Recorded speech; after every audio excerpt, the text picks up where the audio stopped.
could be going to a bar. It could be buying a new car. It could be a lot of things that you do. Thinking like, if I do this, I'm going to be okay. I'm not going to be thinking about it. Trouble is, those solutions are short-term solutions. Right? Next day, you're going to be same way as you were prior to taking those external routes. Then there is the issue of short-term view versus long-term view of the situation. Even the gospel tells us not to look at the problem as it is today, as you see it right now, but look at the consequences of that problem. Project the problem into the future and say, where does this problem is going to take me? And then you're going to say, if I survive this problem, I'm going to be much better.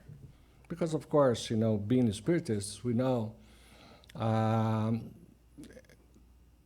problems are here for a good reason and to let us or lead us to make decisions that otherwise we would not make. And we're going to be talking about the only true source of relief. Okay. The sure path to lasting relief for our emotional suffering. Acceptance and courage. That's the base of everything. Followed by commitment and actions. So acceptance and courage. We are going to be talking most of the time about that, so let me move. Then you need faith in God and faith in Jesus. Okay? So you can see suffering as something that happened to you, almost like, having fallen from the sky and got you. And now you're suffering that. And, that's a short view of the problem. In the long view of the problem, it's not going to be like that. But it's only good for you if you have faith in God. I put specifically confidence in Jesus because I always keep in mind the blessings that, from Jesus, from the top of the mountain, the blessings, the Beatitudes. And those are promises for us. And they say, blessed are the afflicted, like we've been studying chapter 5, because they are going to see the kingdom of God, for example, right? That's a promise from Jesus. They're saying, blessed are the afflicted. So then you say, that's much better than suffering for nothing. So have to have faith in Jesus. Okay. This, most of, at least the structure of this presentation was an inspiration from a book called ACT, Acceptance, Commitment, and Take Action by Stephen Reyes. I'm not recommending that you read this book because it's a textbook. But it's really one amongst the newest model in psychotherapy that's based on acceptance and commitment. And I fell in love with this before seeing it, before it was published, because in dealing with a number of people, particularly the older one, and I was struggling to get into their minds and make them see changes, making them see the light of the end of the tunnel, until I started to follow something like this: acceptance of what is, as is, okay? And then going from there. Quick example, a mom whose son, 40 plus years old, was getting himself into a lot of trouble, but himself had some mental disorders, and the mom just felt incapable of helping the kid. But that was crucifying her, because as a mom, she should have the capacity, the ability, the power to change this 45 years old son. And then I led her to believe that, no, not scientifically at least. The sun is what it is, and it's going to continue like that. And this is by design. Okay? And then going from there, and this whole thing about acceptance. And then you were left with, okay, this must be it. It is what it is. What can I do to minimize or to mitigate or to help somehow? All right. Now, still trying to picture the big picture here. Think about this star with 5, whatever that is, arms. And I'm going to show you a paradigm that makes us fail all the time. First of all, we have inflexible attention. We see that voice in there saying something to us or making us feel bad because of something somebody did to us, or making us feel bad because of a new lab report, or because things are not moving the way you think it should move, your boss is not a good boss, whatever that is. You look at that and get you confused with the problem. So that voice in your mind becomes your own voice saying all that stuff that you're incapable. You should not let that happen. You should be stronger than that. You should be smarter than that. And you join forces with that voice in your head, making that voice powerful. And if that voice is a voice of your ego, and then that voice takes priority even over your true self, your values and everything. But that's because you look at the thing, like this, with total rigidity, as we say it, no flexibility to say, is this really true? What I'm hearing here, is this me talking to me that I'm a failure? Okay. Then the other thing that fails us is disruption of values. So we hear things, we think of things, that we ruminate that thing that keeps coming back to your mind.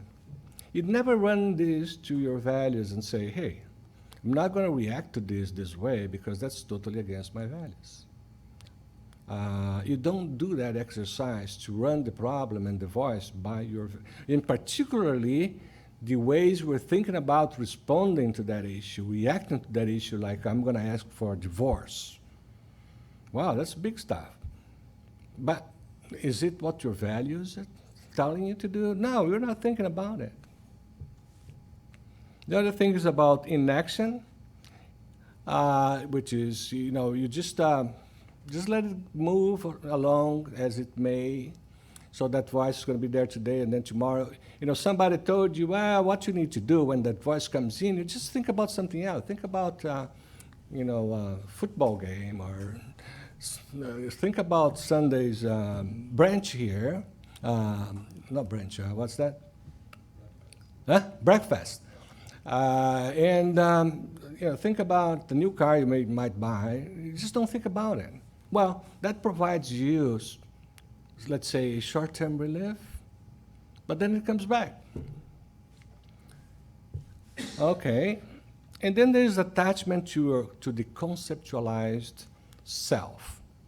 Okay, so that's a very important thing, which is most of us, unfortunately, in this world, here on Earth, we have this situation.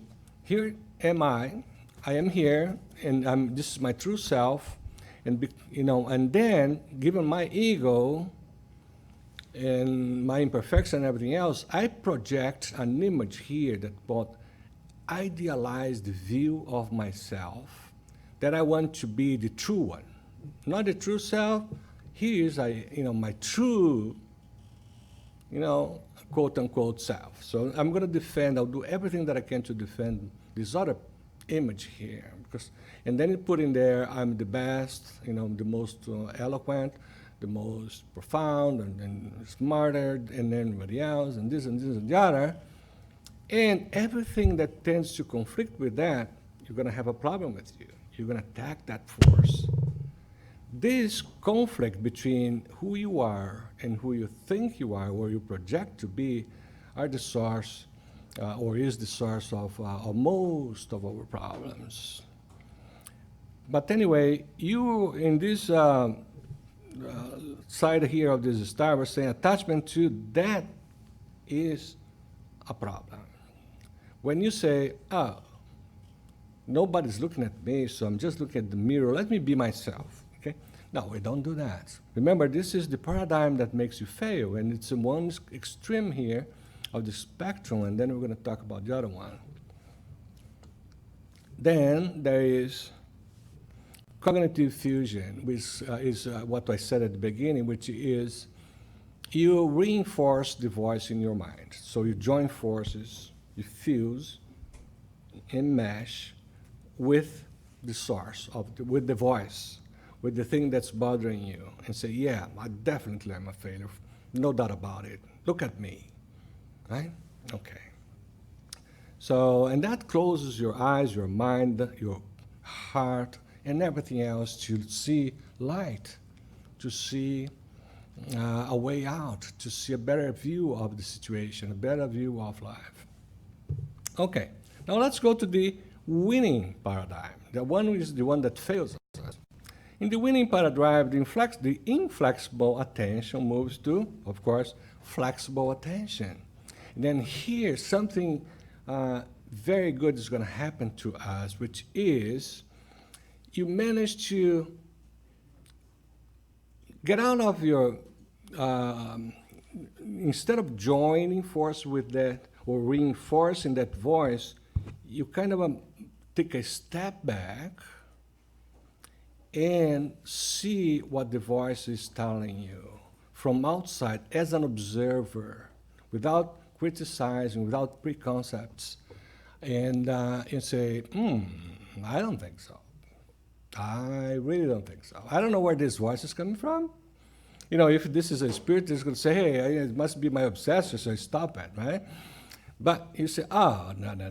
It's telling me that I'm a fool, and I don't think I'm a fool. Let me understand what's going on here. So that's the first important step. Voice comes to your mind, and you're going to make room for that voice, as we're going to see here. Make room for the voice, but position yourself as an observer and say, okay, maybe, let me think through it. All right.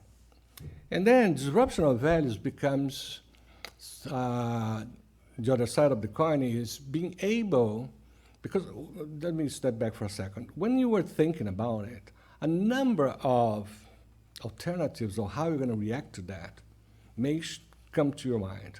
Or maybe just one alternative. This is what I'm going to do. I'm going to shoot him to death. I'm going to divorce. I'm going to kill him. I'm going to do this. I'm going to leave home.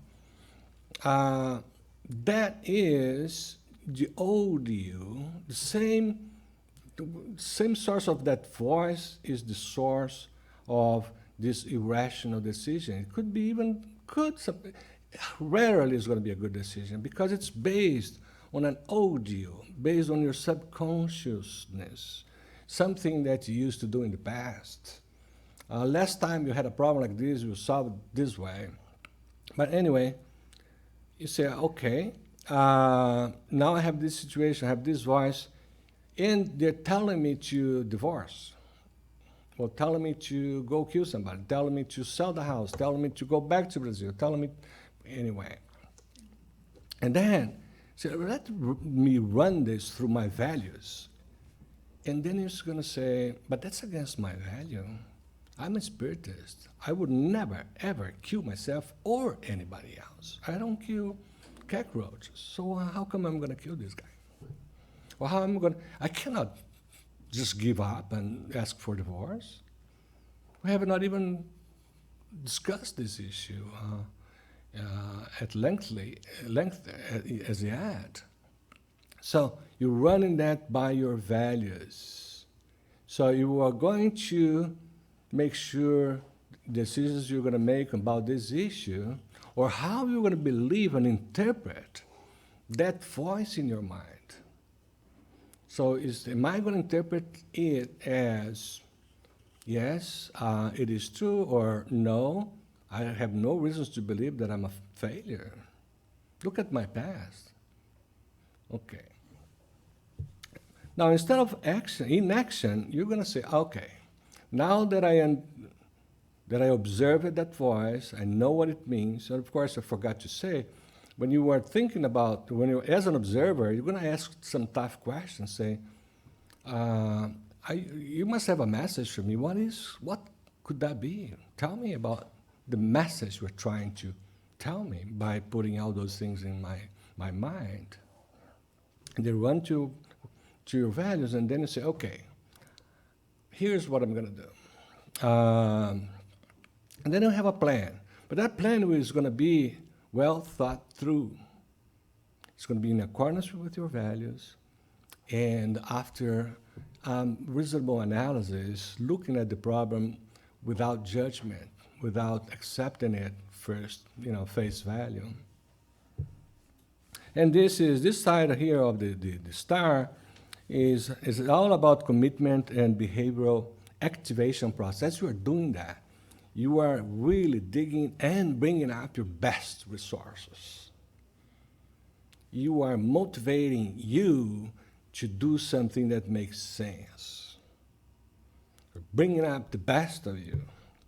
And then you're going to put yourself as the context. Remember, we're talking about the idealized person? And then say, oh, my initial reaction would be just because of my ego. And this is not what I should be doing. I understand my ego, but I have my true self that should come first, as opposed for me to make decisions to enrich and protect, embellish, whatever, my ego, because that's my ego, it's not going to survive. Okay? And then you come to, instead of cognitive fusion, you're going to come to diffusion. So you're separating yourself from that voice.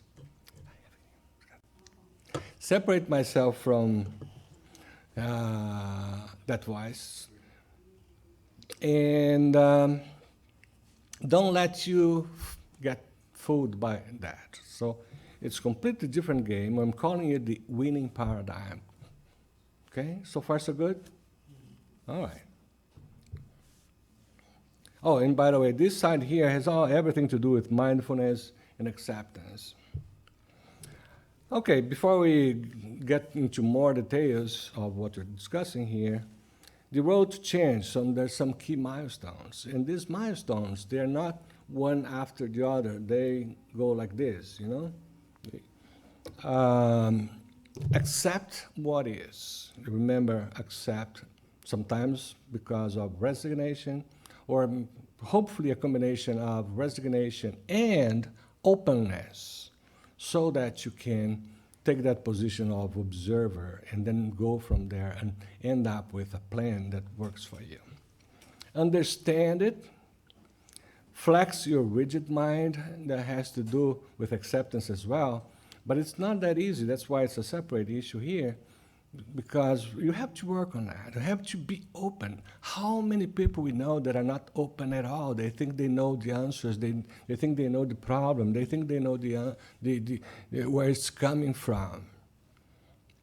Even who is generating that. They know everything about it. So don't tell me anything about it. I know everything about it. Well, that way we miss. If you put everything black and white, you miss all the other 48 shades, right? Value, run by your values, that thing. Commit to a plan and rejoice. Joyce is with I, not Y. Accept what is. Let's digest that a little bit. And I know we started late, and then we're against the clock here. And today is Valentine's Day. Good Valentine's Day for everyone, by the way. So accept what is. Remember that we have to admit the impact of reaction. Most people don't admit the natural reactions that we have based on our beliefs. We have an impulse all the time to get into denial. So our first reaction to every bad news is denial. Oh, I can't be. No, there's something wrong here. Indifference, not going to worry about it. Ignorance, procrastination. So I have to admit that I have this inclination, and don't don't try to just go, don't let it really take you where they want to. Make room for what is, we discussed. So instead of admitting or making or be indifferent what's going on, make room for what is, so that you can understand it, right? And then move from rigidity to flexibility. Key point here. Now, what we need, what kind of information we need to do this? Okay, here comes the Spiritism. Huh? Finally, there's a law of cause and effect. Nothing is happening for no reason or a bad reason. We are going through what we have to go through. We are living with the people that we need to live with for good reasons, reconciliation, or to help the person. There's always a good reason. We always come back to this world in a context that help us, according to Emmanuel, recapitulate previous situations, so this time you're going to do it right, if you manage to do it right. Nothing is wrong. Nothing is wrong. Everything is where it should be for a reason that you might not understand. Think about the other 7 billion plus people out there, right? They think, the world is upside down. But nothing is wrong. Because for you to say everything is upside down, you have to say God lost control over humanity. And who is going to say that? Everything is where it should be. And we are dealing with the problems that we need to deal with, to learn the lessons that we came here for. Your own creations. Remember that everything that happens to us under the law of cause and effect, we are responsible for that. We provoked that. The cause is our own cause, not somebody else's cause that now I'm getting the effect. No, it's your cause and it's your effect, right? Humility, it's very important, because if you are not humble enough to say,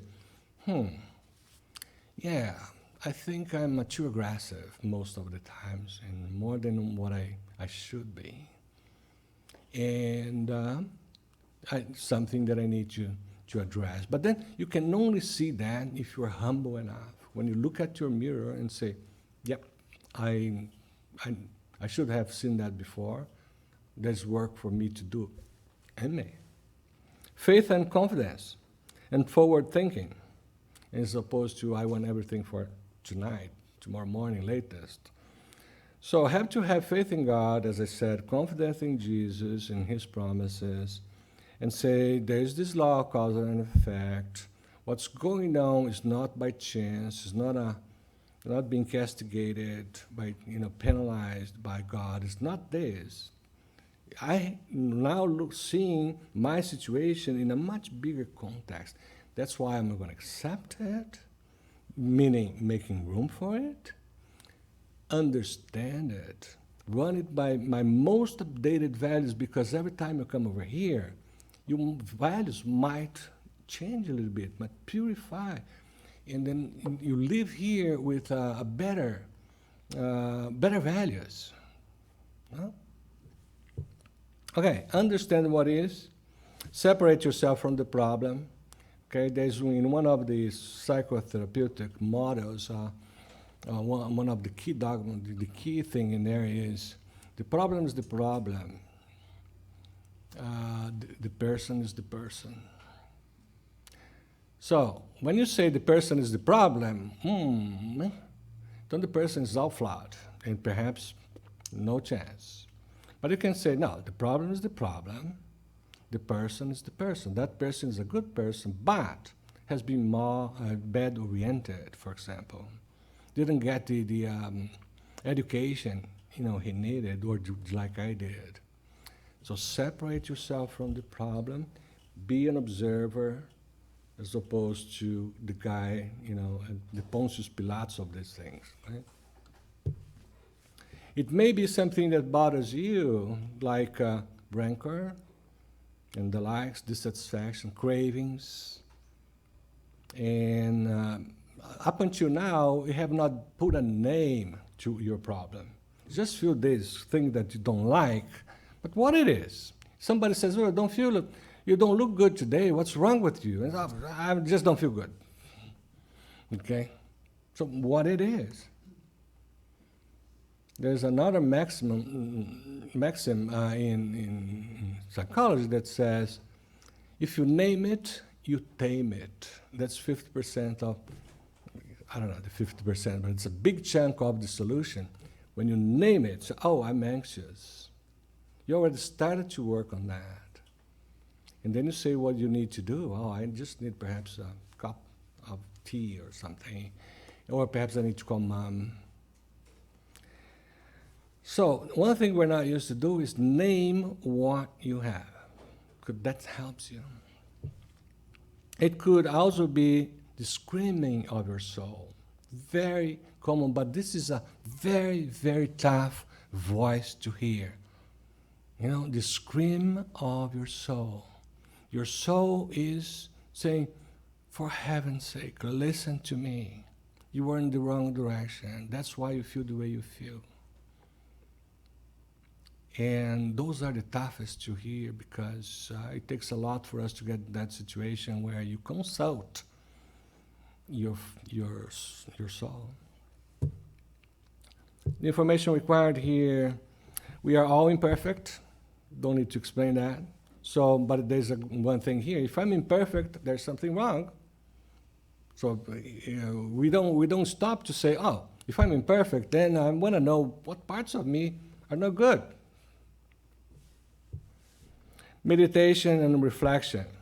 This would be something good for us to talk about. We're not going to have time, but meditation is very important. When you feel like this rumination, this voice in your mind that's driving you crazy, one thing you could do to do what we're saying here, to understand it, put a name to it, have a conversation with the problem, and trying to run it by your values, no better than going to your room, okay? No sound, no nothing, no radio.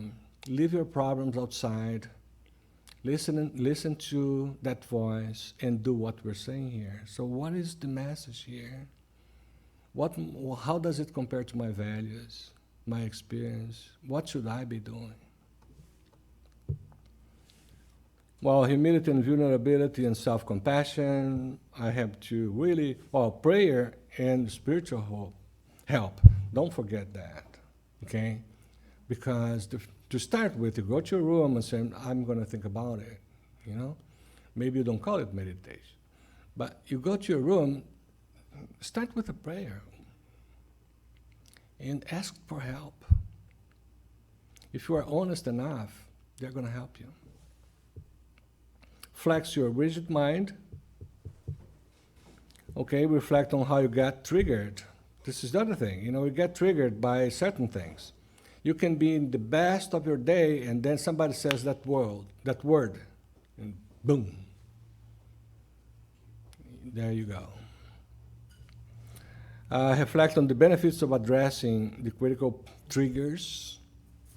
So if your trigger is money, savings, or whatever that is, or honesty, I have to work on that. Information required, so openness, vulnerability. Remember Paulo de Tarso, he was out there chasing everybody, all the Christians, including Jesus. And then all of a sudden, Jesus somehow come to him and say, Paulo, what are you doing?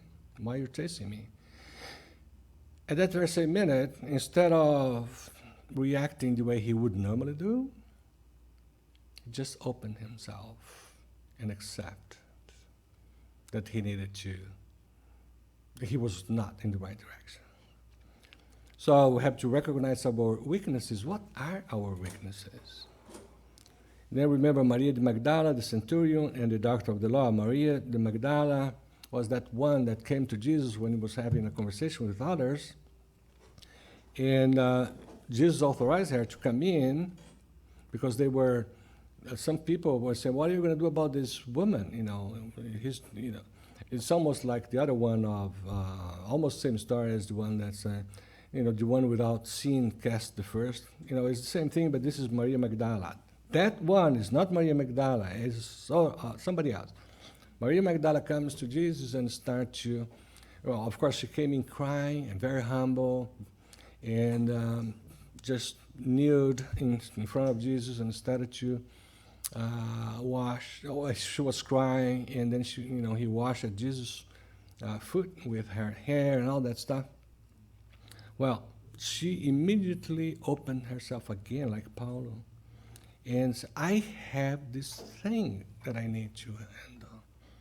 The centurion came to Jesus, and already knowing, with a huge faith in Jesus, to the point of Jesus turning to the disciples and said, wow, I have rarely or seldom found anybody here with that faith. So he didn't needed anything. And then comes the doctor of the law, the one that got the lesson about if you want to go to heaven, you have to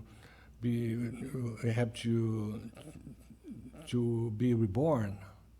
And that drove the guy absolutely nuts. But he didn't have the humility to say, Lord, I have difficulties understanding that. So he preferred to go home without an explanation that he would understand. Gratitude and optimism, so I'm going to skip that. Valuing, you discussed a lot about valuing. Information required Jesus' imprisonment and crucifixion. So Jesus knew what he was going through and going to. And he had this huge faith in God. And his values were such that said, this is what my father wants. And that's it. So Allan Kardec, when had to make a decision to work with the spirits, he said, yes, because at one point, the spirit of truth communicated with Allan Kardec, saying, this is going to be tough. People are going to really fight you. And then Kardec said, I'm up to it. Values. Short and long-term impact of present decision, we discussed it. Commit to a plan. Okay. What would have to happen or to be different? So I want you to ask your question when you're in front of a situation. Ask yourself, what would have to happen or be different so that I feel better? So the problem would go away. It's a very fundamental question. What would have to be different for our relationship to work? What would have to be different for me to be more patient, tolerant? Ask that question yourself. Information, faith-based determination to change or take the necessary action. Again, here comes the faith. Go and don't sin no more is, of course, that lady. There's a situation where